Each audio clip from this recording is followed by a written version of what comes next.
En las relaciones entre padres e hijos rige un orden. La ley consiste en que cada uno de los miembros de la familia tiene el mismo derecho de pertenencia.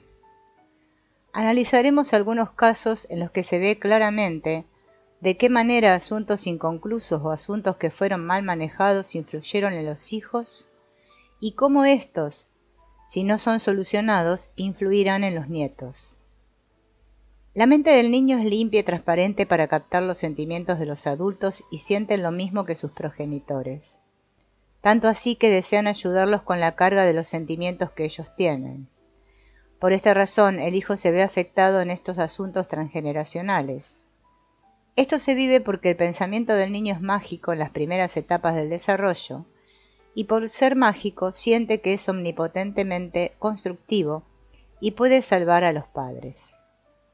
Existen ejemplos de exclusiones que encontramos frecuentemente en las familias. Estos son la exclusión de alguno de los miembros por homosexualidad, y en estos casos la única salida amorosa es reconocer y aceptar la realidad. En muchas familias se niega esto, en especial si abusa niños de la familia y estos actos se convierten en secreto. La culpa sentida por los adultos que saben la realidad los lleva a favorecer a los abusados, generalmente a nivel económico. Por ser hijo natural en ocasiones junto con la madre biológica. El hijo de una persona de clase social alta, con algún empleado o familiar de los mayordomos de las fincas, muchas veces se les quita a las madres y se desaparece. Por haber muerto en la primera infancia. Se trata de olvidarlo poniendo su nombre al niño que nace, intentando borrar una realidad que sigue latente en el inconsciente de la familia. Lo que sucede con este acto es que le están diciendo al muerto: tú ya no formas parte de nuestra familia, tenemos a alguien que te sustituya. Por lo tanto, el hijo muerto ni siquiera conserva su propio nombre. Es muy común que los hermanos de ese hijo muerto no sepan lo que sucedió con él. Sin embargo, el alma de esos hermanos siente tristeza y muchas veces saben, sin saberlo conscientemente, que ese hermano existió. La exclusión de una pareja anterior a través del irrespeto. Esto puede suceder si no se les concede el reconocimiento y la pertenencia a esa primera pareja en el sistema familiar. Igualmente, en un segundo matrimonio, cuando la primera mujer ha sido menospreciada y excluida, la segunda mujer tendría que tener una actitud amorosa frente a esa primera mujer y decir desde su alma sinceramente: tengo marido a costa tuya y reconozco que sufriste una injusticia. Ahora te pido que nos mires con buenos ojos a mí y a mis hijos. No es necesario que esta frase sea verbalizada. Muchas dificultades de las segundas relaciones o incluso enfermedades de los nuevos hijos son consecuencias de sentimientos sin elaborar en las relaciones anteriores. En parejas nuevas, que se dé el papel de la madre o del padre ausente a uno de los hijos del nuevo matrimonio. Así se reemplaza el lugar, en vez de notar la ausencia y dejar el espacio vacío. Como principio básico de jerarquía en la relación de padres e hijos, es claro que los padres nacieron primero y los hijos después. Los hijos le deben la vida a los padres y la única forma de equilibrar sería devolviéndoles la vida, pero como esto es imposible, se debe, por respeto a la ley natural, dar gracias a nuestros padres por darnos la vida y en prueba de agradecimiento hacer algo útil con ella. Los padres pueden dejar ir a los hijos si tienen la certeza de que estos se ocuparán de ellos cuando los necesiten y de manera correspondiente. Los hijos y los padres son una comunidad con destino común. Los hijos tienen la obligación moral de dar a los padres y dar en la familia según las necesidades que se presenten. Esto les permite estar conectados con la fuerza vital. La depresión es no estar en contacto con la fuerza vital. Luego hay que tener acceso a la fuente de vida. Ella se pierde si has desterrado a alguno o a ambos padres. Los padres deben exigir a los hijos que den a nivel económico y afectivo, con presencia y apoyo en momentos de crisis. La madre, clave de la construcción de la identidad. Para ser hombres y mujeres adultos necesitamos hacer un recorrido, seguir unos pasos que nos permiten crear un vínculo con los padres. Primero tenemos un vínculo con la madre en el que aprendemos a ser queridos incondicionalmente por lo que somos y construimos la base de la autoestima. La madre es como un motor que regula la autoestima y hace que la aumentemos cuando las vicisitudes de la vida nos las disminuyen. Si tenemos una madre suficientemente buena, ella nos permite apegarnos y luego separarnos de ella para ir al Padre. El Padre instaura la ley y la autoridad. El niño establece una relación con el Padre y esa relación condiciona la actitud que desarrolla hacia la madre. Cuando el hijo va al Padre, aprende que existe un orden en las cosas, que no somos siempre los primeros, que hay leyes que obedecer y normas para seguir, por las cuales nos debemos regir, pues las acciones tienen consecuencias. El hijo aprende que hay pluralidad y para lograr esto, debe superar la parcialidad, es decir, debe mirar la totalidad, para así integrar la mirada del mundo desde diferentes ángulos. Si somos mujeres, aprendemos del mundo masculino con el padre, elegimos dejar el hombre que hay en él, que pertenece a la madre, para buscar el nuestro. Si somos hombres, nos identificamos con nuestra parte masculina predominante e integramos la parte femenina de nuestra madre. De este recorrido depende la forma como nos relacionemos con el otro. Según la forma como nos relacionemos, sabremos dónde estará nuestro movimiento interrumpido, es decir, en qué paso del proceso de aprendizaje estamos o nos quedamos estancados. Cuando el hijo tiene vínculo con la madre, pero no puede ir al padre, ya sea por muerte, porque está ausente o por una presencia superficial sin vínculo profundo, por abandono, incluso por prohibición de la madre a que el hijo se acerque, queda en su alma un vacío. Es común que este vacío se llene con adicciones, trago, droga, juego, cigarrillo, objetos, joyas, carros. El que fuma, el que bebe y come demasiado, el que es adicto a algo siempre tiene la misma situación de base. A ello le falta alguien. Y es que el alcohol, el tabaco, la adicción, a lo que sea, es el suplemento que nos falta y si logramos encontrar eso que nos falta, entonces nos olvidamos del sustituto. Pero claro que esto está relacionado con ciertas complicaciones, porque el cuerpo probablemente ya se ha acostumbrado y la medicina sabe cómo ayudar a cortar la adicción. Ejercicio para dejar de fumar. Hellinger sugiere un ejercicio para dejar el tabaco y dice: mi proposición está unida a un gozo, es decir, es un ejercicio sustentado en la satisfacción, no es una renuncia, está unido a un deleite pleno. Los fumadores tienen que prometer tomar realmente el compromiso de 4 semanas, es decir, aguantar 4 semanas de pleno gozo de la siguiente manera. Encienden el cigarrillo e inspiran profundamente con gozo y al mismo tiempo dicen: ahora te llevo a mi corazón. Esto no es una renuncia, todo lo contrario, es una forma de gozo. Nadie te debe decir en este tiempo: deja de fumar. Para los empedernidos, les hago otra propuesta. Tomen el cigarrillo, miren su leyenda, miren el cigarrillo y díganle: muerte, te voy a vencer. Tomar al padre. Algunos hijos sustituyen el tomar a los padres por el exigir y se quedan en el reproche y la queja hacia ellos por sus carencias, errores, limitaciones o equivocaciones humanas. Estos hijos quedan atrapados, atados. Es como si el padre criticado estuviera al frente y el hijo no pudiera avanzar en su crecimiento. A este hijo le cuesta trabajo hacer su propia vida. No puede, no vive en paz. Si logra tomar a los padres en el alma tal y como son, el hijo puede separarse y tener libertad interna. El tomar al padre y a la madre es un aspecto de la jerarquía, es un proceso independiente de las cualidades que puedan tener los padres, y es una transformación curativa. A los padres se los toma tal y como son. El hijo que ocupa el lugar de los padres. Otro aspecto de la jerarquía está en el respeto por el lugar en que nacimos. En la familia primero están los padres y luego los hijos en orden de nacimiento. Los padres a menudo le piden a sus hijos ocupar otro lugar diferente al que les corresponde, lo que constituye una frecuente alteración de la jerarquía.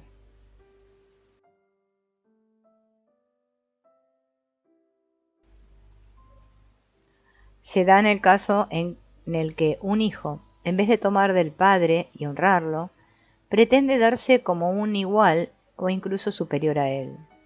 Cuando el hijo está ocupando el lugar de sus padres, muchas veces se siente vacío. El vacío que percibe ese hijo puede llegar a ser fuente de depresiones serias en la edad adulta.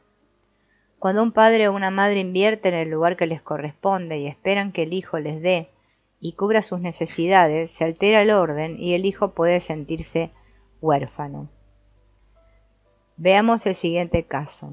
Leonardo es el hijo mayor de 3 hermanos y desde pequeño vio que su madre soportaba a su padre, quien era alcohólico, aunque muy responsable en el trabajo. A menudo Leonardo ha tenido que frenar y centrar a su padre, quien se está separando de su madre desde que Leonardo tenía 12 años. Varias veces el padre ha tratado de suicidarse y al hijo esto lo ha llenado de rabia. Se observa además que este hijo recibe confidencias de la madre acerca de su padre y así ha quedado incluido en la relación de la pareja. Esto hace que exprese sentimientos de uno de los dos padres, lo cual es una carga muy pesada para un hijo. La relación de Leonardo con sus hermanos es difícil debido a que siempre esperan que él esté dando, comprendiendo y ayudando. Es algo así como un padre sustituto. La suplantación del padre y el tener que dejar de ser el hijo para desempeñar las funciones que el padre no desempeña ha llevado a que sea envidiado.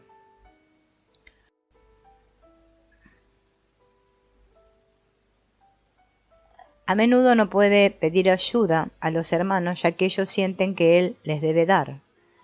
Por ello Leonardo se siente solo y cargado. Con frecuencia tiene sentimientos de que los hermanos no lo aman y se ve a sí mismo abusado por ellos. Este hijo además no siente que tiene madre, pues ella ha sido la pareja psicológica. Tampoco tiene padre, pues él ha sido como su hijo. Igualmente no tiene hermanos, sino que los siente como hijos. Así puede verse que el vacío de este joven es muy grande. La jerarquía debe respetarse así. Los padres tienen prioridad. El hijo mayor recibe más de los padres, él debe darle a sus hermanos menores, el segundo le da al tercero, y así sucesivamente. El menor toma más, pues recibe de los padres y el de los hermanos mayores. Para compensar, es quien coordina los cuidados de los padres en la vejez. La compensación da felicidad a quien la da y a quien la recibe. La envidia. ¿Cómo se siente? Envidia es desear lo que el otro tiene. Si la enfocamos de modo adecuado, la envidia es una emoción que puede estimular el desarrollo personal. Envidiamos lo que podríamos conseguir o crear, aunque por algún motivo aún no lo hayamos hecho. La envidia es una emoción horrible si la negamos, pero si la reconocemos y trabajamos con ella, podemos permitirnos alcanzar lo que de veras deseamos. La envidia no es racional y es capaz de destruir una relación. Es una emoción destructiva y corroe no solo a la persona que la experimenta, sino también, a veces, a la que es objeto de esta envidia. La envidia y los celos. La envidia es una fuerza arquetípica, modelo inconsciente, que puede influir en nuestro desarrollo. Es una emoción sumamente dolorosa y suele estar acompañada de la depresión y la vergüenza. Contiene otros elementos como ira, resentimiento y soledad. También se relaciona con los celos y los celos tienen que ver con 3 personas. La persona celosa que teme que otra persona le quite la persona que ama. Otro matiz de los celos se da cuando un tercero tiene celos de una pareja y quiere llevarse a uno de sus miembros. Pero ¿de dónde nace la envidia? Sean cuales sean las raíces de la envidia, en nuestra propia vida siempre va acompañada de la sensación de que carecemos de algo. Es probable que lo que provoca la envidia ni siquiera sea de gran importancia. La envidia contiene un componente heredado y otro ambiental, y puede ser resultado de nuestras necesidades insatisfechas cuando éramos bebés. También puede nacer de la satisfacción por la situación social de nuestros padres o como resultado del nacimiento de un hermano. Fingimos que la envidia no existe. Puesto que la envidia es una sensación muy incómoda, existen numerosas formas de negarla. Lo que es envidia no sirve. Puede estar en aquel que menosprecia, en el que denigra de sí mismo, el que utiliza la autocrítica como arma defensiva. Existe también el provocador de la envidia que busca que otros la sientan, pero estas personas la pagan con la pérdida de las buenas relaciones con los otros. La transformación de la envidia. La envidia puede impulsarnos a una mayor madurez personal al comprender la realidad. Cuando se rompe la atadura, se puede avanzar nuevamente. Entre los hermanos siempre habrá envidias y estas tienen relación con el lugar que ocupamos en la familia. Este lugar determina sentimientos y emociones en los miembros. Así que miremos con detenimiento esos lugares. ¿Qué lugar tengo entre mis hermanos? El hijo mayor, el que llega primero en la familia, tiene prioridad respecto al que viene después. Esto no quiere decir que tenga preferencia. Significa que es el primero que recibe la mirada de los padres y luego los demás en su respectivo orden. Del mismo modo, los hermanos mayores ejercen los deberes antes que los demás. El mayor recibe todo de sus padres, mientras que el menor recibe de sus padres y de sus hermanos mayores. Cuando un hermano posterior, en vez de tomar de su hermano anterior y honrarlo, pretende darle, como si fuera superior o incluso igual a él, el orden en el dar y recibir se invierte. Esto trae consecuencias.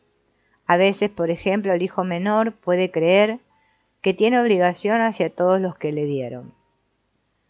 Se siente en deuda ante lo que recibió de sus padres y de sus hermanos y en algunos casos llega a actuar en contra de lo que su corazón quiere, cuando lo que le corresponde es ofrecer lo mejor que tiene, como una forma de honrar a los padres que le dieron la vida. En otros casos sucede que el primogénito no toma de sus padres y esto crea un vacío en su alma. También puede suceder que un hermano no tome de su hermano anterior y esta situación crea desequilibrio en la relación entre hermanos. Al no recibir del inmediatamente anterior, se crea en el vínculo de ellos un vacío. Lo mismo ocurre con el hijo mayor cuando recibe del hermano menor y se siente incómodo tomando lo que el menor le da. Lo que los hermanos dan debe agradecerse y colocar el amor por encima de lo que se pueda devolver. Es común que los hermanos que reciben se sientan en deuda por recibir, en especial si ellos no se han podido autoabastecer.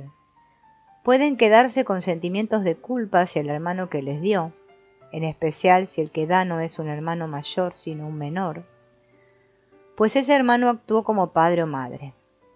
Si el hermano que recibió no supera la envidia que sintió hacia su hermano porque al dar se colocó como padre y no como hermano, esa envidia puede expresarse con agresiones y en vez de agradecimiento hay exceso de sensibilidad hacia el hermano que dio.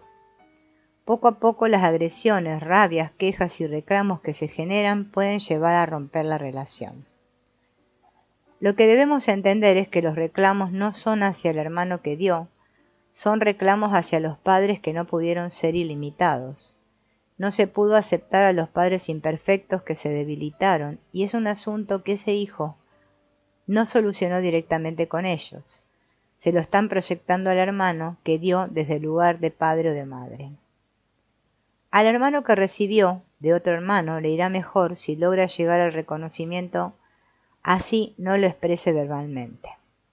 En su interior decirle a ese hermano: sé lo que me diste, lo valoro y me acompaña siempre.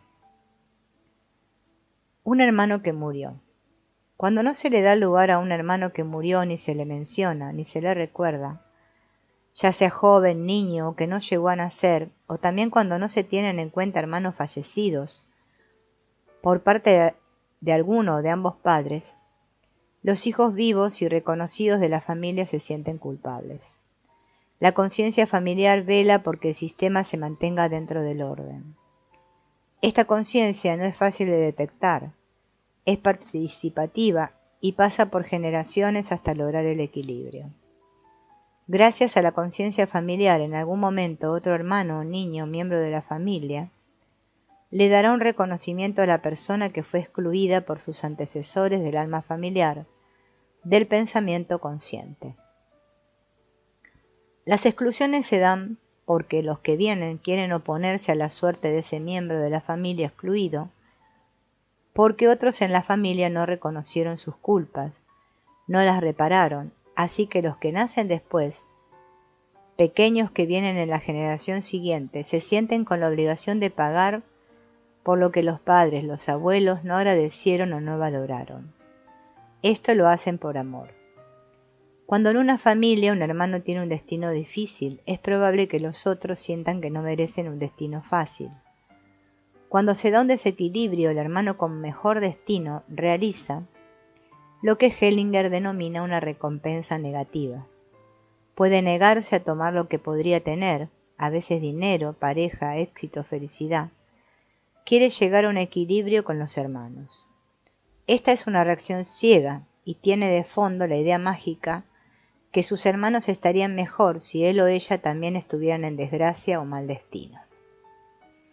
Como podemos observar, lo más sano es que cada uno de los hijos conserve, respete y valore tanto su lugar como el de sus hermanos. Veamos ahora qué significa la lealtad al rol que se nos asigna en la familia. Ser el hijo mayor. La primogenitura implica grandes exigencias y derechos. Se ha observado en las constelaciones familiares que el primogénito tiene más sensibilidad a la herencia psicológica y emocional del padre. Isidoro Bernstein plantea que el hijo mayor es el representante de la madre y del padre a nivel inconsciente.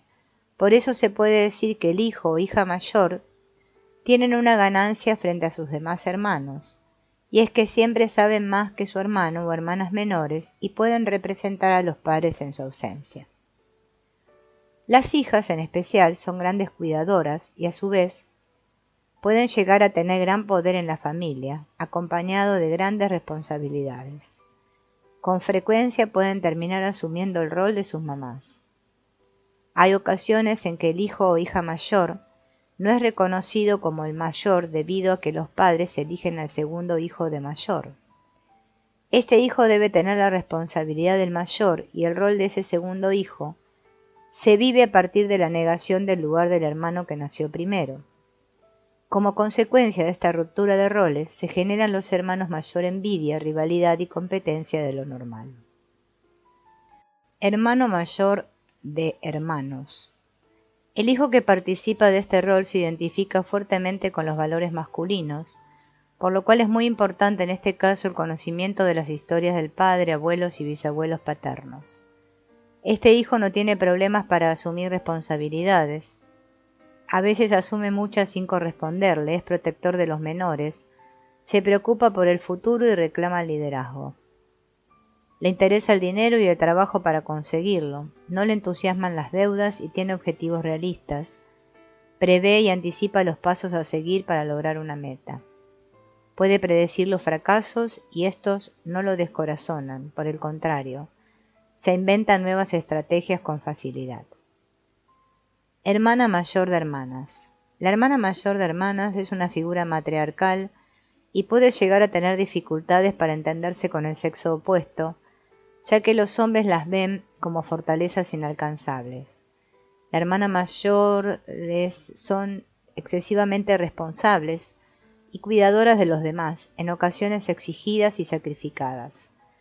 Por ello es fácil que puedan sentirse aprovechadas en su generosidad, u olvidadas con frecuencia por sus hermanas en el momento en que no puedan darles como antes. Hay tendencia a acercarse al padre y apoyarlo, incluso obedecerle ciegamente. Suelen hacerse cargo de asuntos encomendados por su padre y tienden a controlar y dar órdenes. Pueden trabajar duro y tienden a sobreexigirse y son duras y resistentes. Hermano mayor de hermanas. Sabe cuidar de las mujeres, así que es atractivo para el sexo femenino y no siente temor al ser rechazado. Puede parecer como seductor y hombre ideal para muchas mujeres, pues las aprecia de verdad. Se revela ante una demanda autoritaria. Si su superior es una mujer, no debe aprovecharse de él, pues le pondrá en contra. Si él tiene la posición de liderazgo, exigirá a sus subordinados, pero también buscará camaradería, sin pedirles grandes sacrificios. No es tirano, ni amo ni esclavo. Hermana mayor de hermanos. Tiene fascinación por el mundo masculino. Es más cercana al padre y tiende a identificarse con la abuela paterna y hermanas mujeres de la línea paterna. Si le colocan el mismo nombre de la abuela, crea un exceso de identificación con ella y puede repetir la historia de la abuela, incluso las mismas enfermedades. Sabe cuidar a los hombres y le gusta que estén satisfechos. Ella provee lo que necesiten para hacerles el trabajo placentero. Prefieren dirigir, no se sobreexige pero tampoco deja las cosas por hacer. No compite con los hombres, más bien actúa como mediadora en conflictos entre hombres y mujeres. Difícilmente los problemas la desalientan. Es optimista pero no goza de la soledad. Los hijos únicos. La hija única sostiene en soledad la herencia psicológica de ambos padres. No le gusta pasar inadvertida y trata de ser la preferida o de tener un trato especial. Estas hijas sienten que sus padres las deben apoyar toda la vida, incluso en su matrimonio, asimismo que les deben facilitar el camino. Los conflictos entre sus padres les afectan muchísimo. Algunas veces se creen inmensamente ricas o pobres según la realidad económica. Suelen ser egocéntricas e infantiles al máximo. Les cuesta más que a las demás mujeres ceder a favor de su pareja. Pueden ser más frías y extravagantes que otras mujeres. También pueden poner a prueba la capacidad paternal del otro antes de comprometerse con él. Su madre las acompaña más que otras mujeres, por lo tanto, el hombre que se case con una hija única debe saber que debe tener en cuenta especialmente a la suegra. El hijo único es un niño que está acostumbrado a tratar con personas mayores. Como recibe mayor atención que otros niños, será de mayor madurez intelectual y expresión de sus capacidades. También desea ser amado y apoyado más que los demás. A este niño le conviene entrar temprano al jardín con el fin de que aprenda a relacionarse con niños de su edad. Puede llegar a tener altos logros y ser líder, aunque no es lo que más le interesa. Sus compañeros valorarán su estabilidad interna y la forma neutral con que los trata por encima de las rivalidades de un grupo. Los menores, hermano menor de hermanos. Este hermano tenderá a ser diferente de los demás hermanos, busca apoyo en las otras personas, en especial en hombres. Necesita que sus amigos lo respeten, lo aprecien y lo entiendan. Su principal interés es la calidad de vida y las sensaciones que experimenta en el presente. Si tiene éxito, tiende a sobreestimar sus poderes y su suerte. Hermana menor de hermanas. La hermana menor tiene la tendencia de mostrarse muy competitiva con otras mujeres y hombres. Ama el reconocimiento y la valoración de los demás, especialmente de las mujeres y las jefas. Tiende a ser subjetiva en función de lo que siente y experimente, ya que el contexto en que suceden las cosas poco le interesa. Es más sugestionable que otras personas, aunque se resiste a ser influenciable. Hermano menor de hermanas. Es una persona que pareciera estar lejos del padre, sin embargo necesita mucho de él. A veces se manifiesta como muy femenino o muy duro. Puede ser muy enérgico o desmesurado, ególatra y transgresor. Tiende a dejar que las mujeres lo cuiden y le den. Delega detalles y trivialidades a los demás y quiere privilegios. Espera que aparezca quien le proteja y le sirva. Con respecto a las mujeres, ellas deben saber qué es lo que él necesita y quiere. La esposa con la que se case debe saber que es suficiente haber sido escogida como pareja de él frente a las demás mujeres y por lo tanto no debe exigirle nada más. Por ende necesita una persona buena, cálida y que no le exija, que le acompañe y lo apoye en sus ocupaciones. Hermana menor de hermanos. Atrae a los hombres de forma calmada y tranquila.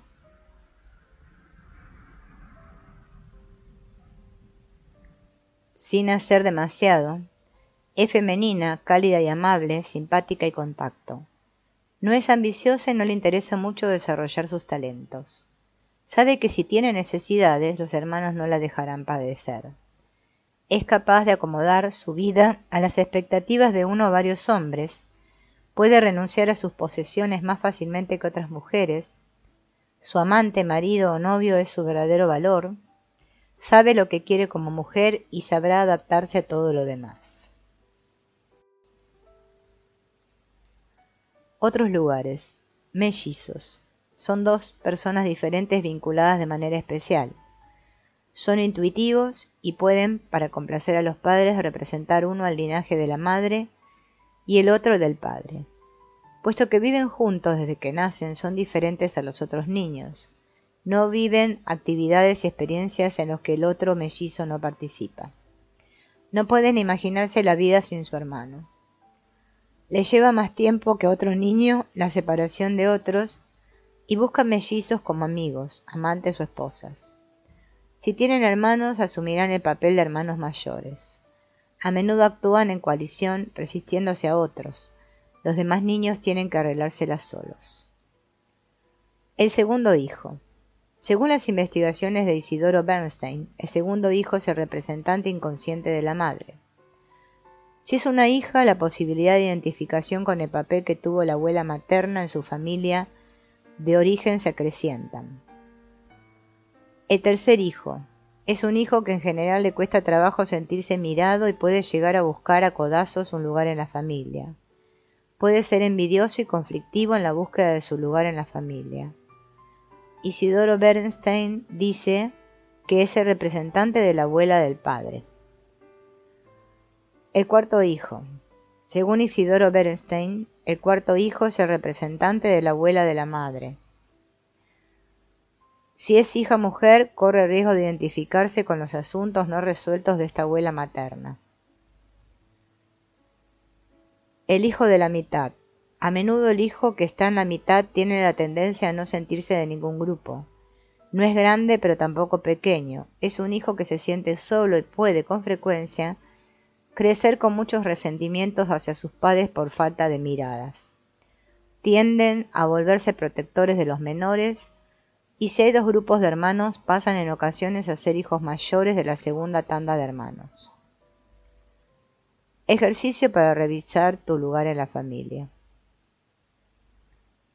Con este ejercicio podrás ordenar en tu mente el lugar tuyo y el de tus hermanos. Revisa en tu familia si cada uno de tus hermanos ocupa el lugar que le corresponde.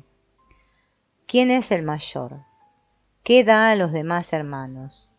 Imagina que tú lo tienes al frente y dile: te tomo como mi hermano mayor, tú das y yo tomo y honro lo que me das, lo bueno y lo no tan bueno, yo soy menor que tú. Ahora revisa tu lugar, ¿cuál es? ¿Qué das tú a tu hermano menor? Imagina que lo tienes al frente y dile en tu corazón: yo soy el hermano mayor, yo doy y tú tomas. Yo soy el grande y tú el pequeño, puedes contar con mi apoyo. Si tienes un hermano muerto violentamente, imagínalo muerto, contacta el dolor que esto te causa y di: hermano, honro y respeto tu destino. Tú estás en el mundo de los muertos y yo sigo vivo. Bendice mi vida si la conservo. Cuando muere un hermano es posible que los demás sientan que no merecen la vida. Estos sentimientos que han salido a la luz en las constelaciones familiares permanecen por ser lealtades invisibles que tienen los hermanos por el difunto y que pueden ser evidenciadas a través de rituales de reconocimiento con frases sanadoras y ser superadas. Recuerda que el equilibrio entre lo que se da y se recibe está presente en los padres y los hijos. Se observa en la relación. Por ejemplo, un padre da y el hijo recibe para comenzar. El hijo recibe la vida, debe recibirla como un regalo y debe vivir lo mejor que pueda. Nuestra vida no se puede devolver para equilibrar a los padres, debe seguir su curso en desequilibrio. Desde el amor podemos compensarlos apoyándolos emocionalmente, comprendiéndolos, dándoles cuidados en la vejez. Sin embargo, un hijo nunca se equilibrará con los padres por lo que recibió de ellos, pues la vida no puede devolverse. Ayudar a los padres ancianos. En algunas familias encontramos hijos que no se sienten con deseo de ayudar a los padres en la vejez o cuando están enfermos o desvalidos. En el fondo están enojados con ellos y de alguna manera les dicen con su ausencia: como mi hermana o hermano era el hijo mejor para ti, que él o ella te cuide. Y justifican su abandono a través de razones válidas como la falta de recursos. También sucede que muchos hijos tienen miedo de ayudar a sus padres. Esto tiene que ver con que los hijos no ven realmente a sus padres y los padres no ven realmente a sus hijos.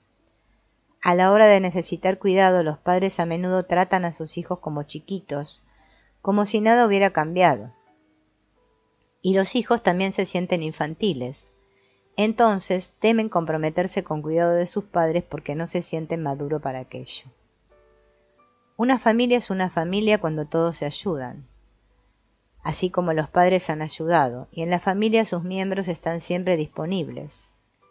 Una familia es una familia si los hijos le dicen a los padres: ahora les ayudaremos de las formas que nos necesiten, estaremos disponibles para ustedes. Hellinger propone una frase que se puede decir a los padres cuando nos confrontan a esta necesidad. Primero la pronunciamos internamente: querida madre, querido padre, en cuanto me necesitéis, estaré a vuestra disposición y haré todo lo posible por ustedes, de la manera justa. Esto da fuerza a los hijos para hacer lo justo y trazar un límite a los padres. Esto es la diferencia.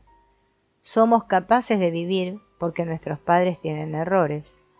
Eso es lo que nos introduce en la verdadera vida, o sea, amamos a nuestros padres así como son, tal como son, y así podemos ser felices.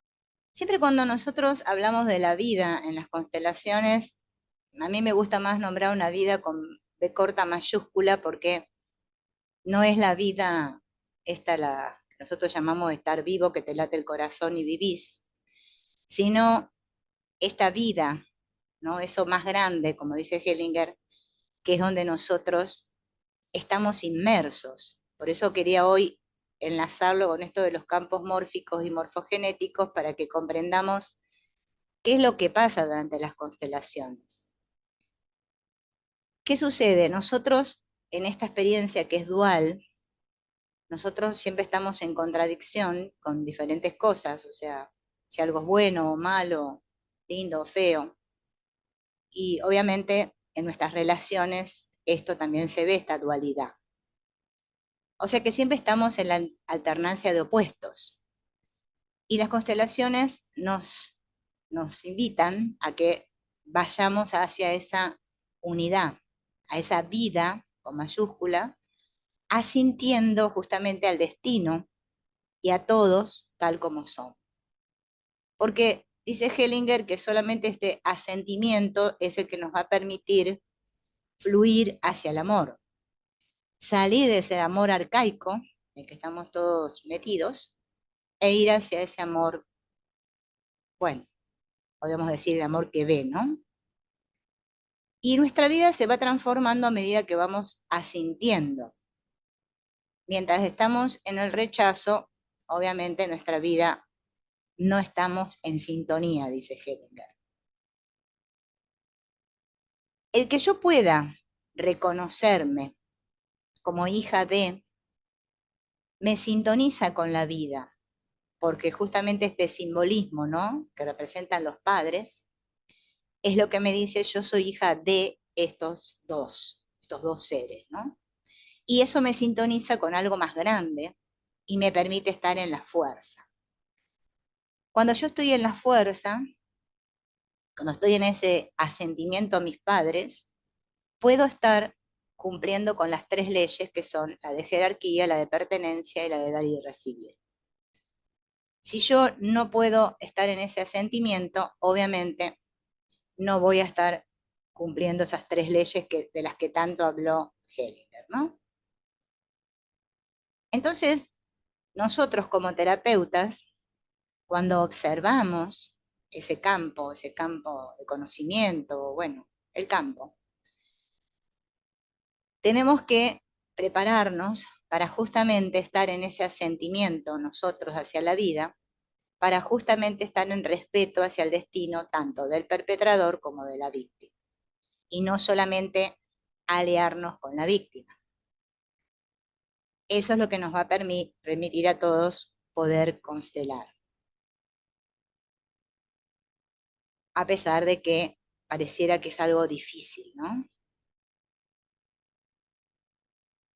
¿Cuál es el primer movimiento que nosotros hacemos referente al cliente hacia sus padres? Es llevarlo desde ver esa madre o padre desde el estado niño al estado adulto, para que él justamente pueda decir sí. Si nuestro cliente se resiste un poco a esto, es que justamente nosotros vamos a tener que volver a hacer ese movimiento hacia dentro de nosotros mismos, conectar otra vez con nuestro asentimiento a nuestros propios padres para sintonizar con los padres del cliente. Esto que vamos a ver hoy, que ya hablamos la otra vez un poco, pero ahora lo vamos a ver un poco más en profundidad, habla sobre los campos mórficos y los campos morfogenéticos. Todos nosotros creemos que la mente, lo que llamamos mente, es el cerebro. Eso lo tenemos muy internalizado y todos creemos que el cerebro es la mente. Más allá de que los científicos estudian el cerebro y cómo funciona, y hoy en día está todo tan avanzado con respecto a cómo funciona nuestro cerebro, la mente en realidad va más allá del cerebro, de esto que tenemos acá adentro en el cráneo, de esa masa cefálica. Claro, es difícil comprender lo que es la mente, porque justamente la mente, de esta que estamos hablando aquí, es algo que no se ve. O sea, es invisible, no es como el cerebro que es visible, sino que es invisible y que es no local, o sea, no espacial y es atemporal. Esa mente, nosotros podríamos, para poder comprender lo de la mente, hacer la analogía con el teléfono celular que usamos hoy en día, que nosotros encendemos el celular y sabemos que estamos conectados a una red Wi-Fi, a un internet, y esa red está más allá de lo que es la materia de nuestro teléfono, pero está conectado por una red que es invisible. Bueno, nuestras mentes, o sea, los campos de nuestra mente, están más allá de nuestro cerebro. A mí me gusta llamar como que está alrededor, así, algo así, ¿no? Que yo no lo puedo ver. Y claro, como esta conexión, tanto como el Internet, es invisible, dio lugar a muchas teorías. Por eso hoy en día, bueno, hay miles de teorías, ya la de las cuerdas, bueno, todas las teorías que han salido últimamente. Todos estos tratan de explicar cómo es que nosotros estamos conectados. Y justamente este señor, Rupert Sheldrake, fue el que más avanzó en esto. Pero este Sheldrake dijo que a nosotros nos educaron para que creamos que la actividad mental no es nada más que actividad cerebral. Solo creemos que cuando decimos mente, hablamos del cerebro. Pero nuestras mentes se extienden mucho más allá del cerebro. Se expanden a través de campos que nos vinculan con nuestro entorno y a los unos con los otros. Este famoso, que las almas están unidas, podríamos decir que se está refiriendo a esto. Estos campos mórficos, estos grupos sociales, ¿no?, diferentes que existen, están conectados y nos conectan justamente por más que nosotros estemos a kilómetros de distancia. No importa la distancia, porque como el Internet, ¿no? Podemos estar conectados, una persona que vive en Argentina con otra que vive en España, con otra que vive en China, en Australia, etcétera, etcétera. Como que parece que lo del Internet lo podemos llegar a comprender y decimos, ah, sí, claro, la red Wi-Fi, pero es invisible. Sin embargo, lo mismo sucede en la naturaleza. Nosotros, como no lo vemos, este suceder, quizás vemos los efectos, pero no vemos cómo sucede, a veces, como es tan abstracto, nos cuesta poder comprenderlo. Por eso cuando constelamos se producen todos estos fenómenos, por eso es fenomenológico, y decimos, uy, ¿qué está pasando acá? Esto es debido a los campos mórficos. Los campos mórficos sostienen que cuanto más a menudo se repiten los patrones particulares de actividad, más habituales tienden a ser sus reproducciones. O sea, más se repite un patrón, mayor hábito crea. Y esto se debe a que llevan una memoria incorporada, que está dada por la autorresonancia, con el pasado de una unidad mórfica y por resonancia mórfica con todos los sistemas similares anteriores. Esto podría entenderse, a mí, yo la verdad que la manera que más fácil la tengo de entenderlo es, si yo tomo una manzana, yo veo el todo y digo, ah, esto es una manzana. Pero si yo tomo un pedacito de esa manzana contiene lo mismo que la manzana. Parece que es un pedacito, pero tiene las mismas características que la manzana. Claro, al píxel ese que separé yo le llamo pedacito de manzana y a la manzana entera le llamo manzana. Eso es lo que nosotros hacemos. Nuestra mente dice, si está separado, es distinto.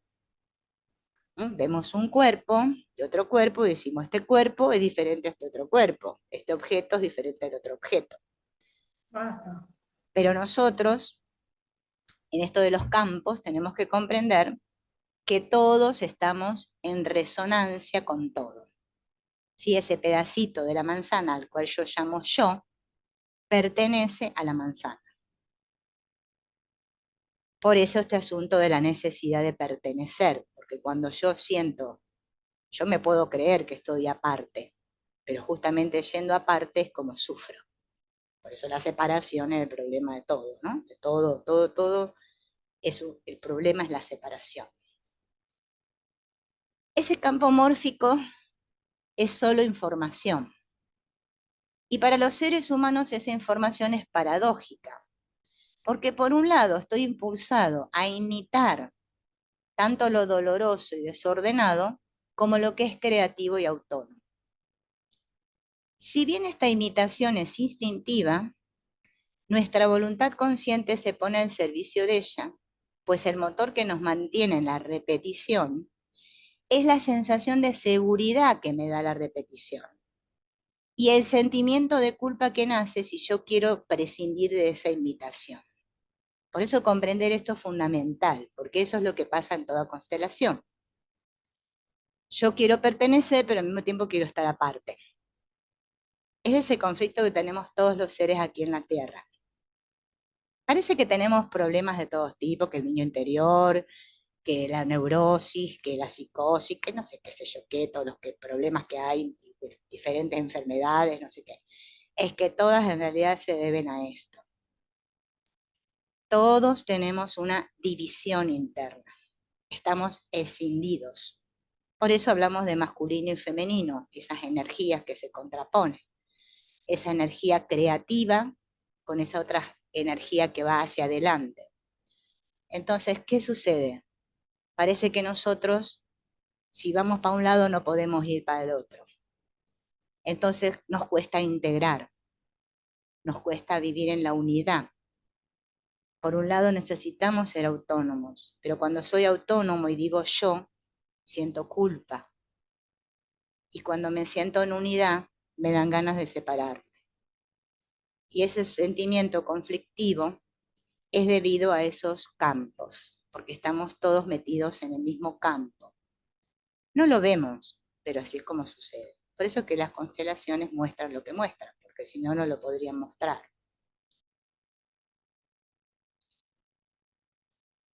¿Qué pasa?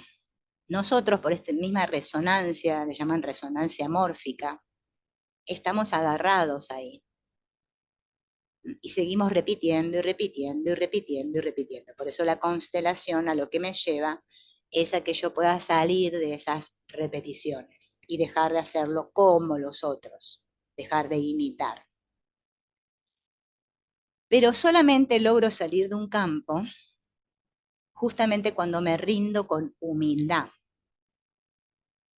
y tomando conciencia de los millones de personas que están atrapados en ese campo y agradeciendo a los otros, es de eso que yo me quiero deshacer, que en un principio me ayudó, pero que ahora ya está, se terminó. Gracias. Por eso nosotros decimos gracias al otro, a ese que decimos que es otro, mi papá, mi tío, mi hermano, mi abuelo.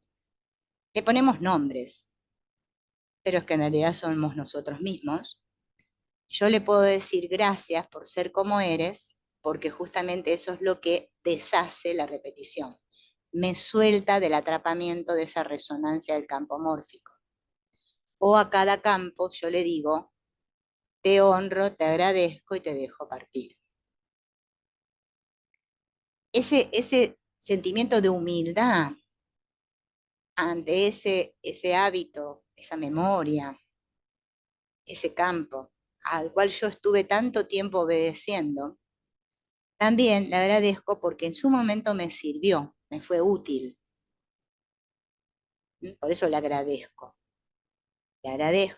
lo honro y lo dejo partir. Por eso tengo que ser humilde y esa es lo que más nos cuesta cultivar. Ustedes cuando constelen van a ver que justamente lo que prepondera en una constelación es la arrogancia. La arrogancia es lo contrario a la humildad, en el cual yo me arrogo y creo que yo soy superior a o inferior a, porque también si me considero inferior también es arrogancia. Tanto un movimiento como el otro, lo único que hacen es hacerme sentir que yo soy importante y mejor que otros. Solo cuando yo le digo al campo, que el campo obviamente es invisible, ¿no? El campo sería todo lo sistémico, todo mi sistema. Me reconozco, soy como todos vosotros, es que ahí estoy entrando en la humildad. Al principio me ayudaste a sobrevivir, te amo, pero ya he crecido y esto ha terminado. Por eso fíjense en que las frases que usamos, las constelaciones, tienen que ver con esto. Soy uno de ustedes, soy como ustedes, gracias por ayudarme a llegar hasta aquí, pero ya basta, ya he crecido, esto ya ha terminado. Todas esas frases son las que abren, ¿sí? Y nos permiten salir de esos campos.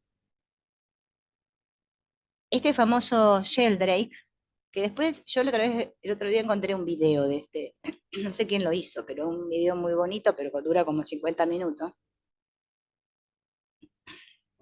de este señor, que está explicado así más profundamente, ¿no? Ustedes si lo quieren mirar, busquen en YouTube que hay un video que explica los morfogenéticos, los mórficos, la resonancia. Esta palabra morfo justamente viene de forma, y los campos morfogenéticos son campos de forma, son patrones, son estructuras de orden, organizaciones. Por eso los campos están organizados.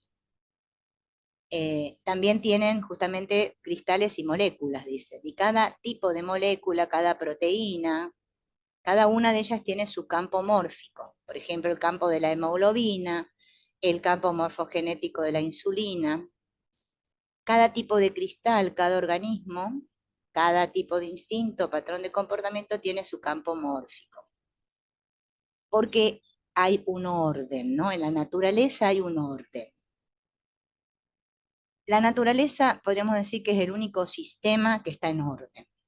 Después todos los otros sistemas, que son los creados por los humanos, sistemas familiares, los sistemas gubernamentales, los sistemas económicos, los sistemas educacionales, todo eso son fallidos, porque están creados por el hombre. Todos esos son los que presentan caos y desorden. El de la naturaleza no. Y todo esto está unido también, por eso esta famosa cadena de ADN, ¿no? Todos están unidos, por eso hay, eh, es como una cadena justamente de eslabones. Estos campos morfogenéticos, ¿sí?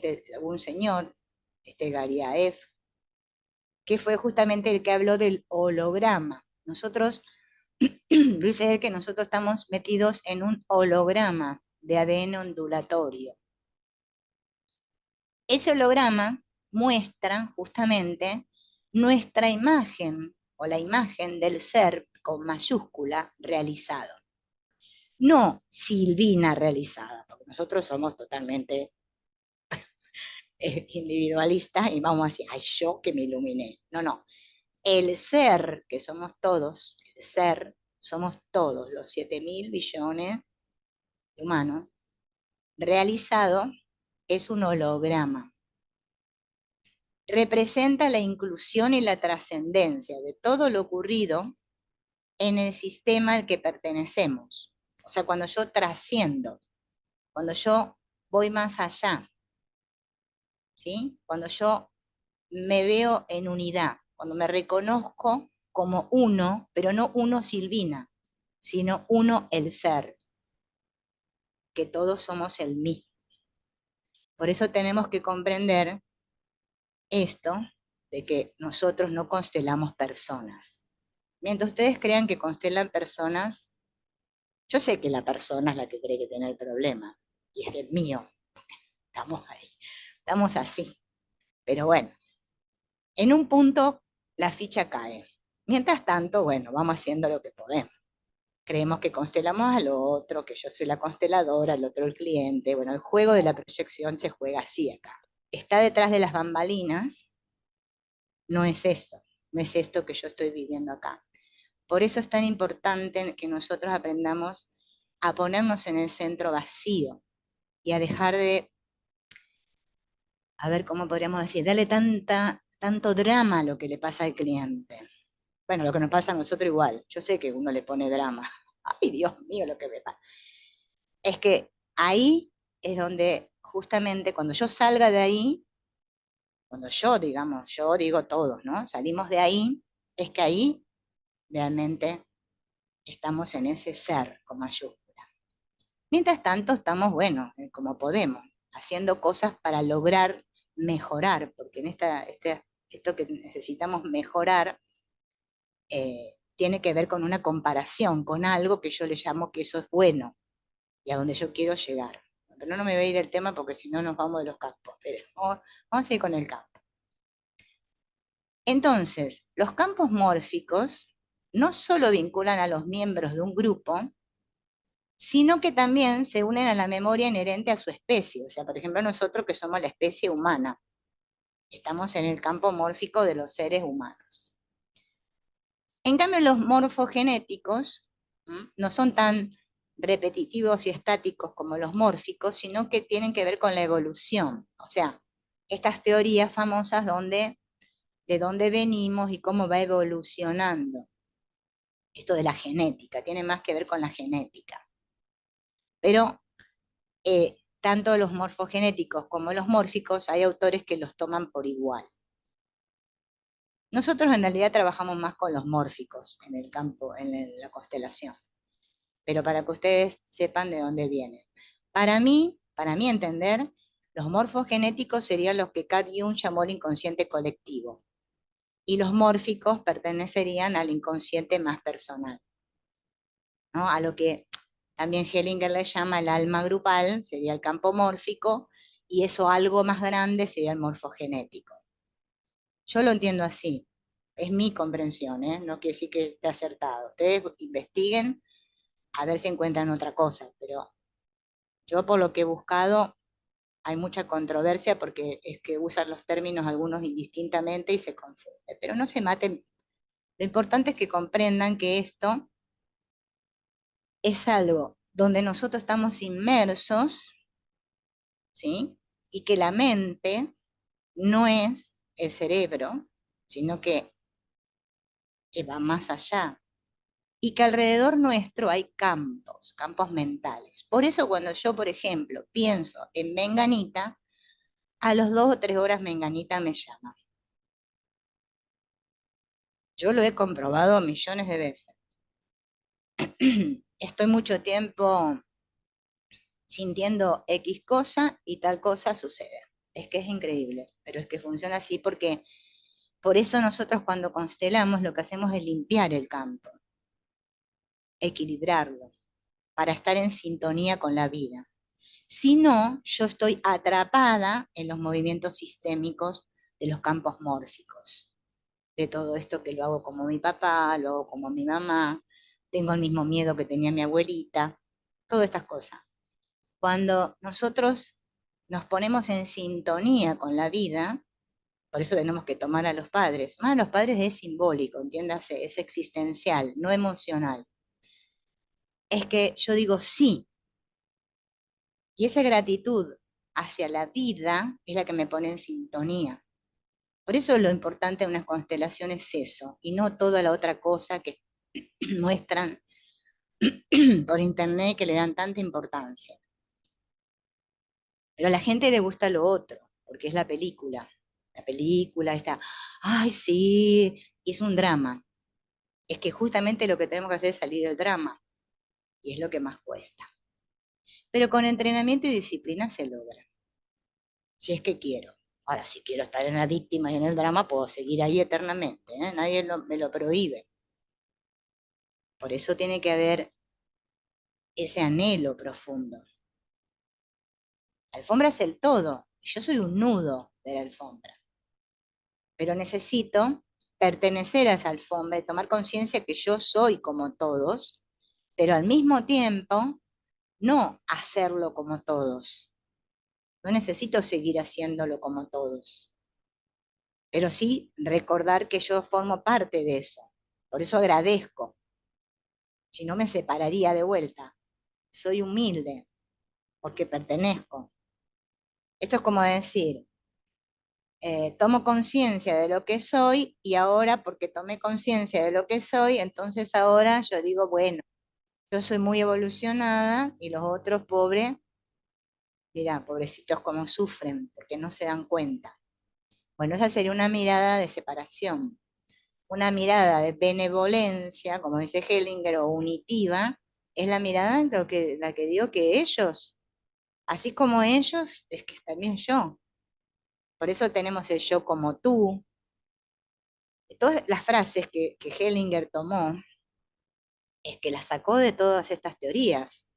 No es que lo inventó así, él tomó de muchas, muchas teorías para comprender cómo funcionamos. Por eso nosotros, el conocimiento que tenemos que tener como consteladores es el comprender cómo funcionamos realmente.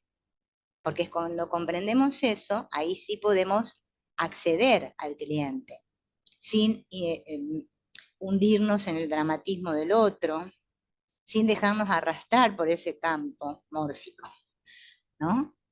Poder mantenernos en ese centro vacío, acompañar, pero sin meterme en ese campo, solamente con esa observación que nosotros hacemos constante, constante. Comprender que todos estamos conectados, ¿sí? Que cada uno depende del otro, pero en un sentido más amplio, como esta palabra que dice holoárquico, ¿sí? Que significa que lo inferior está en lo superior, pero no todo lo superior está en lo inferior. Entonces, acepto que para una pregunta puede haber muchas respuestas y que cada uno tiene potencial de descubrir sus propias verdades. Y que los que estaríamos viendo serían diferentes puntos de vista conectados. Por eso yo siempre digo que está bueno estar en acuerdo, no estar en desacuerdo.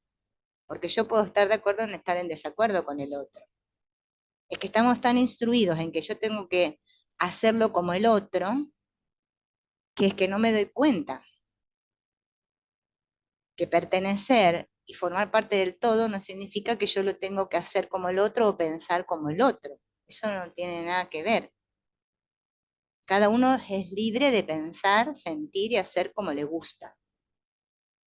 Y ese respeto hacia el otro, hacia su destino, es una comprensión muy grande, en la cual dejo de oponerme. Por eso el que deja de oponerse ama, porque el amor no se opone a nada. El que se opone está en el ego. El ego es el único que se opone, que dice, no, esto no es así, esto es diferente. Hellinger dice que los sentimientos primarios son los sentimientos verdaderos. Es como los sentimientos primarios, primales, o sea, los que originales, ¿no? Los que traemos. Estos sentimientos son intensos, pero son cortos y son sentimientos que se resuelven rápido. Son sentimientos sin drama. Por eso esta distinción del sentimiento y la emoción, ¿no? Como que la emoción es como que tiene justamente esto, ¿no? Porque emoción viene de mover, ¿no? De movimiento. En cambio, el sentimiento, estos específicamente los primarios, son sentimientos sin drama. O sea, no hay drama. Siento algo intensamente y pa, se corta. Dura un rato y pa, termina. ¿Mm? Alguien es injusto conmigo, me atacan, yo reacciono, ya sea con cólera, rabia, ¿bien? Me defiendo o no, me opongo, qué sé yo, y se termina ahí. No la sigo, no continúo con el rencor, no se transforma en un rencor, en un resentimiento. Entonces yo puedo manejar la situación y eso me fortalece. Es un enojo, podemos decir, una rabia que es positiva, porque me hace crecer. O sea, eh, surgió el sentimiento, lo viví intensamente y se disolvió. Ya alcanzó la meta y ya basta. Es cuando decimos basta. Es lo que nosotros no nos podemos decir, basta. Como que nos gusta seguir y seguir y seguir. Esos son los sentimientos primarios o verdaderos. Pero van a ver que ahora vamos a llegar a unos que son más profundos, que son los que Hellinger habla mucho y que son los que, bueno, realmente nosotros tendríamos que estar ahí, ¿no? En esos sentimientos. Pero bueno, para eso tenemos que trabajar mucho y poner ¿no? en ejercicio esto. Después están los sentimientos sistémicos o los transmitidos o desplazados. Estos son sentimientos que provienen de alguien de nuestra familia, alguien que ha sido olvidado y justamente por eso siempre hay alguien que lo representa, ¿no? Ese tipo de sentimientos. Y son esos que nosotros vemos en las constelaciones y los que nos permiten darnos cuenta de esos nudos sistémicos. Por ejemplo, alguien siente una rabia que pertenece a otro, o sea, la nieta representa la rabia que pertenece a la abuelita y la hace suya. ¿Mm? O también en un grupo, ¿no? Hay un grupo de trabajo y hay un participante que reprime su rabia. Al cabo de un tiempo, va a haber otro participante que se va a sentir fastidiado por esa rabia que acumuló el otro participante. También sucede, bueno, en los trabajos, ¿no? En todos los grupos. En la familia, el elemento más a menudo, ¿no? Es justamente, ¿quién tiene más rabia acumulada? Hay un elemento que va a ser el que va a cargar con esa rabia más acumulada, que siempre es un niño.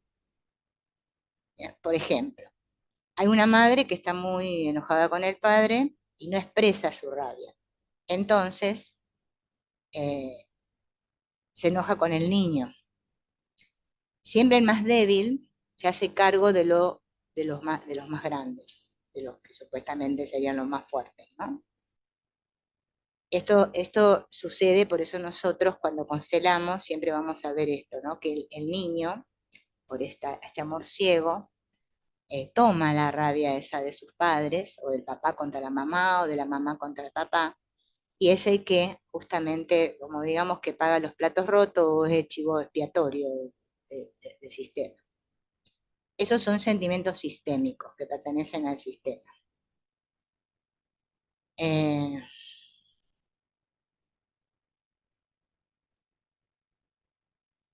Bueno, acá dice otra vez lo mismo. Siempre alguien que, el sistémico es el otro el que se hace cargo del sentimiento, ¿no? No tiene que ver con él, pero él lo carga y lo representa.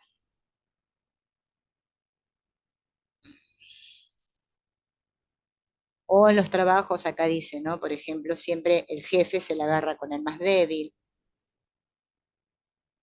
En las transferencias de rabia, los actores se sitúan fuera de sí mismos, siendo presuntuosos y sintiéndose en su derecho, pero actúan desde una fuente de energía y de derecho que les ajena, que no les permite ni el éxito ni la fuerza. Las víctimas de las transferencias se sienten por igual presuntuosas y en el derecho porque saben que sufren una injusticia y ellas igualmente quedan sin fuerzas y sin éxito en su dolor, ¿no? Es más o menos lo mismo, pero expresado de otra manera. Es como que nosotros sentimos esa rabia, esa injusticia, ese dolor, y no sabemos de quién lo estamos, de quién lo tomamos, ¿no? Quizás lo tomamos desde muy pequeños, y bueno, y ahora estamos cargando con eso. Siempre lo representa el más frágil, el más débil del sistema. Después vienen los sentimientos infantiles, ¿no? Que estos son los que no pudieron ser resueltos, que son más los que tienen que ver con el niño interior herido, ¿no? No contaron de pequeños con ese apoyo y entonces lo repiten cuando van creciendo, siguen repitiendo ese mismo sentimiento. Es el sustituto para el tomar y dar las gracias. Nos paraliza y nos deja vacíos. Tal vez se manifieste como depresión. La depresión es la otra cara del reproche. Es también un sustituto para el tomar, el dar y el agradecer. O sea, prefiero estar en depresión antes de que tomar, dar y agradecer. Pero es un sentimiento, los sentimientos infantiles, que nos inmoviliza y nos deja vacíos. Nos mantiene en la separación, en un duelo sin terminar. Me siento en deuda con alguien, con un muerto, con mis padres, con alguien de quien me separé. Me siento como es una forma de rabia, ¿no? Preso de la culpa y las consecuencias. Cada vez que yo estoy en esos sentimientos es que estoy en los sentimientos infantiles. Todo esto es lo que nosotros observamos en las constelaciones, ¿no? Por eso hay que estar atentos a lo que presenta el cliente. Me pongo rabioso y enfadado cuando me doy cuenta de que no he tomado lo que habría podido o tenido que tomar. O no he reclamado lo que habría podido o tenido que reclamar. O no he rogado por lo que habría podido o tenido que rogar. Y en vez de hacer frente y buscar o tomar lo que me hace falta, me enfado y me pongo rabioso con las personas de las cuales no he tomado, reclamado, rogado, cuando lo habría podido o tenido que hacer. Bueno, más claro imposible. Esa rabia que siento la uso como sustituto para no actuar. Entonces me paralizo, me siento inepto, débil o inapto, mejor más que inepto. Y eso perdura mucho en el tiempo. Y esa rabia actúa como una defensa contra el amor. En lugar de exteriorizar mi amor, me vuelco hacia los que quiero con rabia, o sea, me la desquito justamente con los que quiero. Esto se origina en la niñez. ¿Y de dónde viene? De un movimiento interrumpido. Por eso nosotros, después, bueno, vamos a tener alguna otra clase donde, yo les pasé igual un PDF donde está todo el desarrollo del movimiento interrumpido. Vamos a verlo bien desmenuzado el movimiento interrumpido, porque la mayoría estamos atrapados en un movimiento interrumpido. Sentimientos de, bueno, nuestra infancia. Y es lo que nosotros vamos a observar en los clientes, ¿no? Que están en eso. Y acá vienen los sentimientos, que los cuales Hellinger dice que son los óptimos. Él le llamó los sentimientos meta, pero este muchacho también que es el que estamos leyendo, ¿no? Estos sentimientos son las expresiones de nuestra conexión hacia la totalidad, superior y sostenida. Cuando yo estoy conectado con el todo, con el otro, entonces yo puedo sentir el dolor del otro, que no es lo mismo que dramatizar con el otro y hundirme en el drama del otro. No es lo mismo. Es un sentimiento compasivo que Hellinger lo explica así. Existe una cólera que es virtud y valentía. Es una fuerza de penetración atenta y recogida al servicio de la miseria y de la necesidad, que con osadía y sabiduría se enfrenta a los poderosos y a los que ejercen mucho peso. Sin embargo, esta cólera es sin emoción. Si lo requiere la situación, actúa provocando daño al otro sin temor y sin maldad. Es pura energía agresiva. Es el fruto de una larga disciplina y práctica y surge, no obstante, sin esfuerzo. Se expresa incluso como capacidad para negociar estratégicamente. Yo les recomiendo que si tienen ganas y quieren ayudarse a ustedes mismas, lean y escuchen mucho material de Antonio Blay, porque es que les va a ayudar un montón. Ese hombre, la verdad. Porque hay tanto por ahí, ¿no? Miren, porque hoy en día están los famosos, yo llamo los famosos, y la gente sigue a los famosos porque salen en YouTube. Pero claro, el hombre ya tiró la pata en el año 84, imagínense. Pero hay gente que lo sigue sosteniendo las enseñanzas de Antonio Blay. Él habla del aspecto combativo. Nosotros creemos que decir las cosas con energía o poner límites es enojarse, y está mal, claro, porque no nos gusta que nos pongan los puntos. Pero es que hay que aprender a hacer ese ejercicio también. Porque es que las personas, si no, y a veces en una constelación ustedes van a tener que ser enérgicas, sin hacer daño. Es una manera de acomodar un poquito al otro. Porque si no, el otro va a seguir con su el lamento borincano. Yo le llamo el lamento borincano. Porque mi mamá, porque mi papá, todos le hicieron a él, todos le hacen. Y esa no es ayuda. Eso no es compasión. Porque parece que en el mundo compasión es que si el otro llora, yo lloro junto con el otro. Ay, pobrecito, pobrecito, pobre, pobre, qué terrible, pobre, uy, no. Quizás lo que el otro necesita es otra cosa. Por eso a veces es necesario aprender a ser firmes y decir un no potente. Porque quizás es una manera de amor mucho más grande que el decirle todo que sí, bueno, que no vamos para ningún lado. Por eso esto también hay que conocerlo. Por eso yo les digo, si ustedes quieren aprender sobre todo esto, escuchen a Antonio Blay. Yo creo que a mí lo que me ha ayudado a estudiar a ese hombre es impresionante. Te abre la cabeza así, ¡pum! ¿No? Pero yo se lo sugiero, no es que se lo estoy obligando, no estoy imponiendo, ¿verdad? Porque después me pasa como me pasó, que me dicen que yo limito a las personas, que soy limitante. Claro, yo lo tomo como que yo lo que le estoy diciendo es para justamente sacudir al otro, pero parece ser que otros lo entienden como limitar al otro. Por eso las palabras son tan complicaditas. Pero es que necesitamos que nos den un sacudón a veces. Y ustedes cuando constelen van a tener que adquirir esa fuerza. No solo de aprender a estar firmes en el centro vacío y no dejarse arrastrar, sino que cuando vean que hace falta una movidita, hay que ponerla. Si quieren. Si no quieren, no lo hagan. Pero yo lo he tenido que hacer en muchas ocasiones. A mí también, cuando yo constelaba me dieron unos cuantos soplamocos y la verdad que los agradezco, porque que así aprendí. Porque si hubiese encontrado a alguien que me decía, bueno, mi amor, cariño, a ver, mamita, no, ver, pobrecita ella.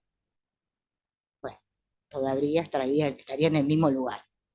Por eso gracias, gracias, porque la vida me puso personas que me dieron unos cuantos sopapos para que dejara de estar ahí haciendo las gilipollas. Necesitamos reaccionar. ¿Mm? Amar no es ser tontolín, ser espiritual no es ser bobón, al contrario, es ser adulto. Y a lo que es sí, sí, y a lo que es no, no. Ay, creo que eso lo dijo Jesús, me parece. Estos sentimientos, ¿saben de dónde nacen? Del dolor del espíritu, de la compasión por los que sufren injusticia y están en desventaja, y son impulsos para no callar. Fíjense en que los seres humanos tenemos la tendencia, bueno, si a mí me va bien, el otro, bueno, que se le... ¿no? Y a veces los movimientos que se hacen para justamente ayudar al que sufre no van por este camino. Tienen otras motivaciones. Y la motivación que se necesita es justamente ser firmes.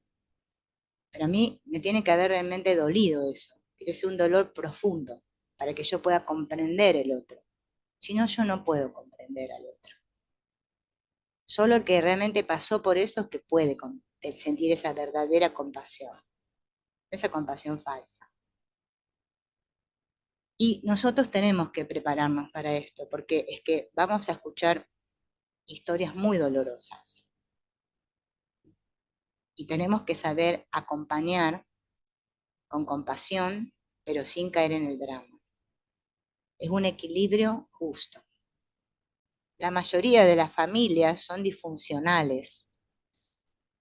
Esto lo hemos podido comprobar, no solo en nuestra propia familia, sino que lo podemos comprobar también cuando constelamos aparentemente a otras personas, donde detectamos las diferentes disfuncionalidades de cada familia. Él dice que una familia disfuncional se asemeja a entrar a un cine a mitad de la película, y nunca entender lo que pasó, y que esto provoca una continua necesidad de querer entender las cosas. Como yo vi la mitad de la película, ahora no entiendo. Entonces yo quiero entender y surge en mí esa continua necesidad de querer entender. Y a no ser que yo cure mi pasado, voy a estar toda mi vida intentando comprender qué fue lo que pasó.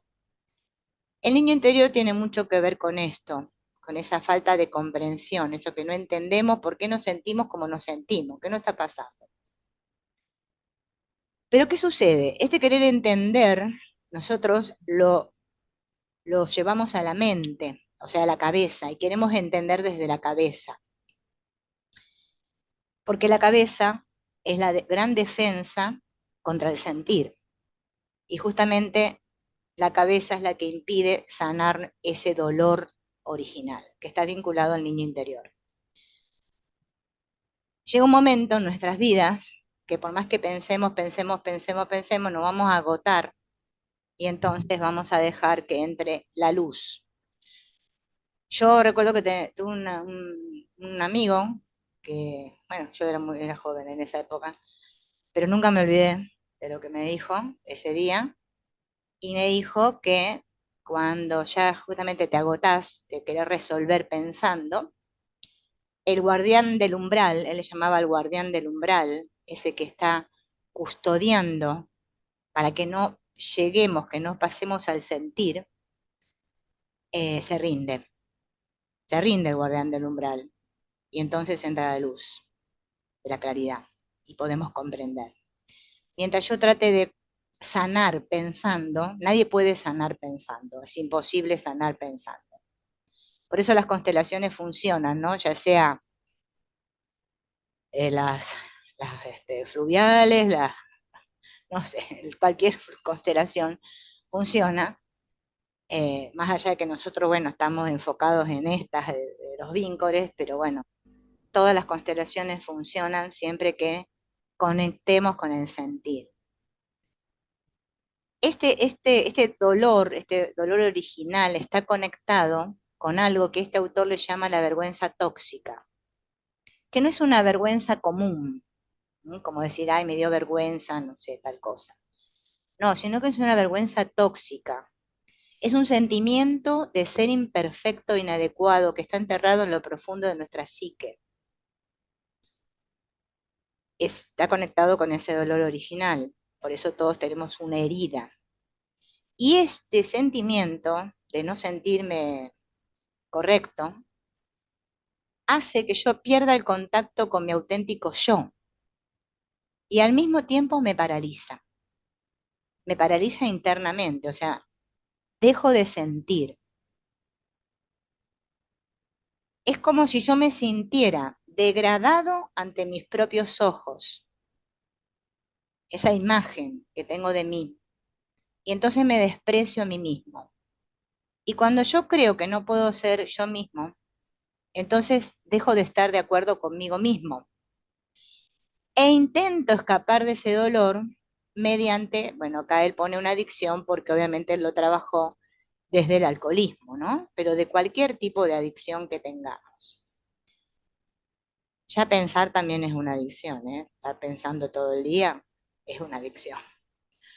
Bien, entonces, ¿qué hacemos nosotros? Paralizamos, queremos paralizar ese dolor porque a nadie le gusta que le duela, utilizamos estrategias. Él nombra estas 6 estrategias que son la negación, la represión, la disociación, la proyección, la conversión y la minimización. Todos para poder soportar este dolor usamos esos 6 mecanismos de defensa.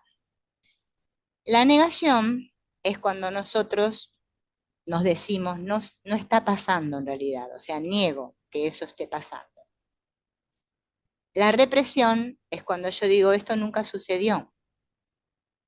La disociación es cuando yo digo, no recuerdo lo que pasó. La proyección es, esto te está ocurriendo a ti, no a mí. Y la conversión es cómo compulsivamente hago el amor cuando siento que está pasando. O sea, hago alguna actividad, algo que me dé placer para no sentir. Y la minimización es que yo siento que esto ocurrió, pero no es tan grave. O sea, lo minimizo. Esas 6 estrategias son las que utilizamos todos los seres humanos, porque obviamente todos estamos alejados del sentir, no es que algunos. Por eso cuando nosotros nos embarcamos en una constelación, o somos terapeutas y estamos constelando, nosotros somos los que estamos ahí en ese rol, es que justamente lo que estamos haciendo es conectar con eso. ¿Mm? Por eso es necesario el centro vacío, porque si no, no vamos a acceder a ese espacio, porque ese espacio del sentir está cubierto con muchas capas para no poder acceder ahí. Por eso hay personas que les cuesta más acceder a su centro vacío que otras, porque justamente para defenderse de ese dolor utilizan alguno de esos 6 mecanismos que vimos. Por eso trabajar con el niño interno no es moco de pavo, no es que decir, ah, voy a trabajar con mi niño interno. Ah, y así nomás. Hoy vamos a hacer nosotros un gran trabajo con el niño interno, una gran meditación bien profunda, para que nosotros comprendamos cómo se accede a ese espacio, y va a haber algunas de ustedes que van a poder tocar ahí y otras quizás no, porque justamente ahí vamos a darnos cuenta de la cantidad de capas que tenemos, de acuerdo a cómo podamos, ¿no?, contactar. Bien, este dolor original tiene que ver, justamente está ligado a esta vergüenza tóxica, algo que me hace sentir que soy incorrecto. O sea que tengo vergüenza de ser yo, entonces me desconecto. Y está acompañado justamente de alguna emoción que surgió en el pasado, que generó una experiencia traumática, ¿no? De una experiencia que a mí me traumó, entonces quedé bloqueado. Entonces mi mente ahora no puede evaluar o integrar esa experiencia. ¿Qué hace la mente para protegerse? Disminuye su funcionamiento y se empequeñece cada vez más, porque el bloqueo emocional se intensifica cada vez que ocurre una experiencia similar. Esto que nosotros vivimos como patrones repetitivos. Nosotros le llamamos patrones repetitivos, pero es que en realidad es la misma emoción que cuando surge, otra vez me conecta con mi dolor y entonces yo como mecanismo de defensa es como que me evado. Yo le llamo desconectarse del sentir. Y cada vez tengo la mente más confusa. Por eso los que llegan al punto este de constelar es porque ya realmente no aguantan más. No saben para dónde ir. Por eso a nosotros llegan siempre personas que están muy dolidas, ya muy confundidas. Por eso ayer, cuando estábamos con las chicas en las prácticas, estábamos viendo justamente eso, que si no conectamos con ese centro vacío y no llevamos al cliente a ese espacio, es muy difícil constelar. A veces constelar no es cuestión de tener mucho conocimiento. A veces puedo tener lo mínimo y hacer una constelación muy buena, porque conecto muy bien con el espíritu, ¿no? Así que yo cada vez que tengo una experiencia que parece ser que es nueva en mi vida, pero que me conecta con la emoción que quedó bloqueada, vuelvo otra vez a conectar con ese dolor original y la siento con una intensidad tan grande que quizá lo que está pasando en realidad no es tanto, no es para tanto, pero es que para mí es terrible. Yo lo vivo como terrible, porque es como, yo les digo, ¿no? Como si me hubiesen puesto el dedo en la llaga. Entonces uno Ujú. dice, pero ¿cómo me siento así por esta pequeñez? Bueno, porque justamente me está conectando con algo muy doloroso. ¿Y por qué llegamos a este tema, como empezamos al principio, de las familias disfuncionales? ¿Y a qué se les llama una familia disfuncional? Nosotros somos consteladores familiares, tenemos que conocer muchas cosas acerca de las familias. ¿Qué dicen las familias disfuncionales? Le dicen al niño, no sientas. Le dicen, no hables, no expreses. A veces se lo dicen así, literalmente, o sea, hablando. A veces lo dicen por debajo, o sea, es invisible el mensaje, es invisible. Mm. Yo siempre les comento ese cuento que hay del caballito de madera, que justamente está basado en un niño, como el niño llega a morir justamente por salvar a su mamá, ¿no? Está basado todo en un caballito de madera. Es muy profundo ese cuento porque la verdad el mensaje no era verbalizado por la mamá, ni el papá, ni nadie, pero es que el niño lo captaba, ¿no? Está muy relacionado con las paredes, todo. Siempre digo que se los voy a... No, tengo que ver dónde lo tengo. Sé que está en un libro, pero no me acuerdo en cuál. Eso es lo que sucede, ¿no? En todas las familias disfuncionales. Cuando nosotros vamos a constelar, no es que nosotros le vamos a decir al cliente, sí, vos tenés que sanar tu niño interno. O el cliente va a venir a decir, yo vengo a sanar mi niño interior. No, no va a surgir así. Va a surgir porque nosotros vamos a darnos cuenta que justamente este cliente, ¿no? Que viene a constelar va a contar en su relato que siente algo vinculado a algún trauma.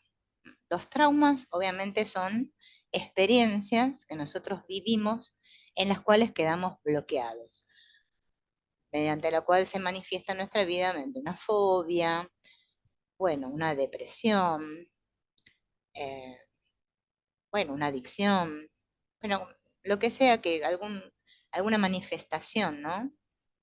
Que el cliente cuenta que no puede, ¿sí? O dice, estoy muy inseguro, soy muy inseguro, qué sé yo, a ver, no se me ocurre, no se me viene ningún trauma ahora. Bueno, pero todas esas manifestaciones que tenemos emocionales, más que tienen que ver con las emociones, tienen que ver con traumas.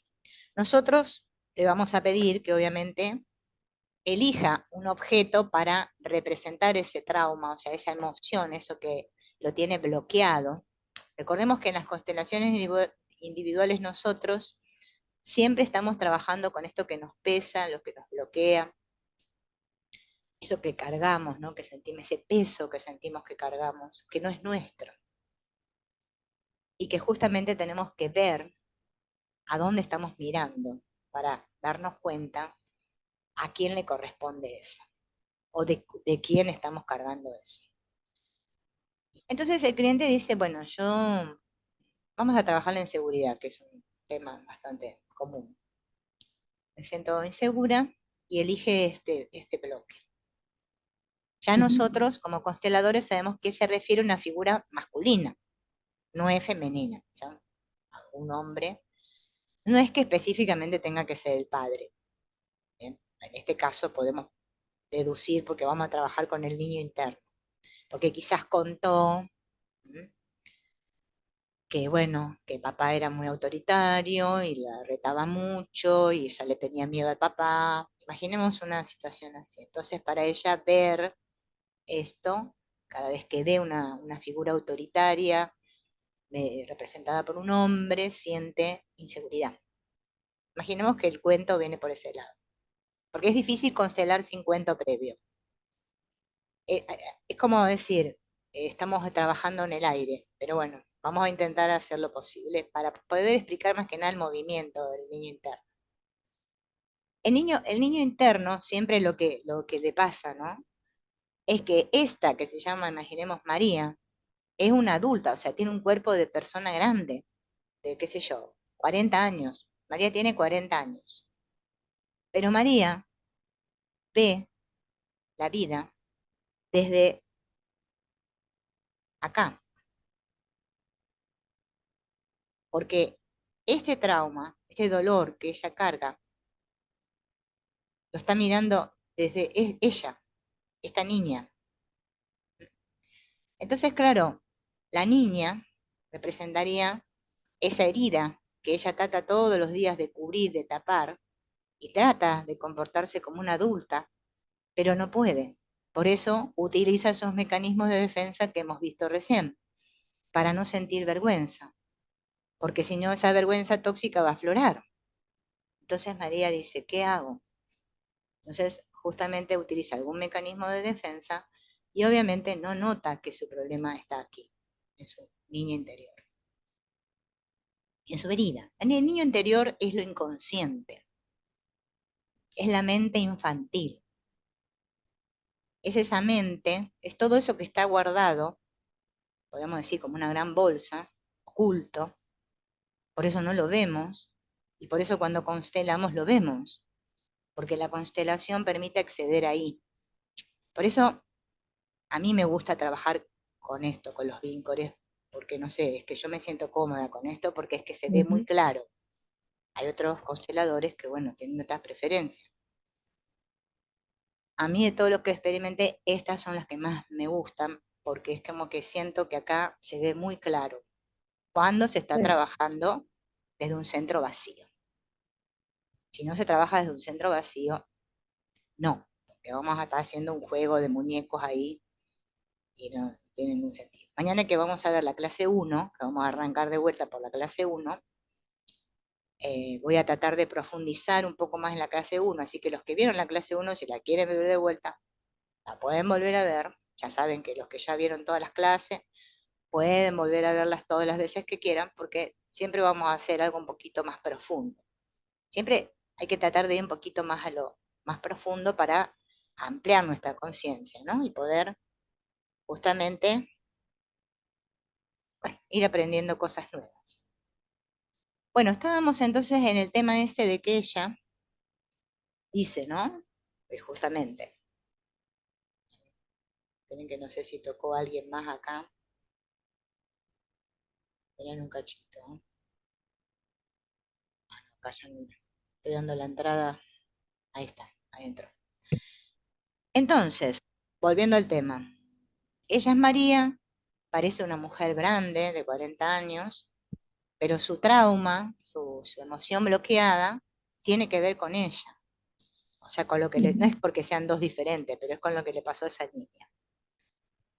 Entonces nosotros como consteladores, uno de los tantos movimientos que hacemos es llevar justamente a esa niña con sus padres para que sus padres la acompañen a mirar eso, ¿sí? Eso que en ese momento, ¿sí? Por un ratito apartamos a la adulta, por eso le tenemos que poner a la niña. Nosotros constelamos y nos damos cuenta, ¿no? Le ponemos a la niña y le ponemos a sus padres detrás de la niña, para que justamente los padres miren con la niña eso, que sería el trauma X, en este caso la inseguridad, y la niña le diga a sus padres, yo miro a alguien que amo, porque seguramente este trauma también está ligado a alguien en el sistema que sintió esa inseguridad. A veces en la constelación surge eso, sale, el cliente lo dice porque le aparece una imagen, ¿no? Por lo que sea, a veces no. O sea, no es que se tienen que obsesionar que sí o sí hay que poner uno, que hay que poner el excluido sí o sí. Si el cliente no dice nada, trabajamos solo con la emoción. En este caso, bueno, una inseguridad. Pero si el cliente lo dice, por ejemplo, le decimos esa frase, yo miro a alguien a quien amo, y nosotros le preguntamos, ¿y a quién mirás? Y aparece en el cliente la imagen, se lo agregamos.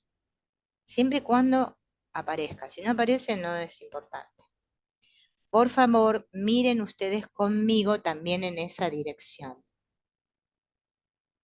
O sea, como dije recién, si es necesario, vamos a imaginar que ese que no miraron, qué sé yo, era, bueno, ¿por qué no puede ser un niño que nació y murió al nacer? Vamos a imaginar que sea eso. La podemos poner junto con el niño y que miren a los dos. O que eso está representado por ese hermanito, por ejemplo, que justamente nació y murió. Yo el otro día en una constelación, la señora había puesto justamente a esa hermanita que no había, que había nacido y muerto. Ella la tenía, bueno, además que la constelación era muy llamativa porque estaban todos amontonados, ¿no? Una cosa todo amontonado acá. Y ella había ubicado a la hermanita pegada a ella, así. Y después quería poner un conflicto, que era el conflicto que ella tenía con la pareja, ¿no? Lo tenía el conflicto, y no le entraba, no tenía lugar para ponerlo. Entonces dijo, lo voy a poner entre medio de mi marido y mi hija, porque mi hija está enojada con mi marido porque nosotros nos separamos. Ahí aparecía ya el dolor de la hija, el dolor de la niña de la hija, ¿no? Y entonces quedó ahí, en el medio del padre y la hija, porque ella ya no podía cargar otra cosa más, porque es que en su sistema no había espacio, ya ella lo veía, su configuración era muy ajustada. Por lo general la persona que está muy bloqueada emocionalmente configura ajustado.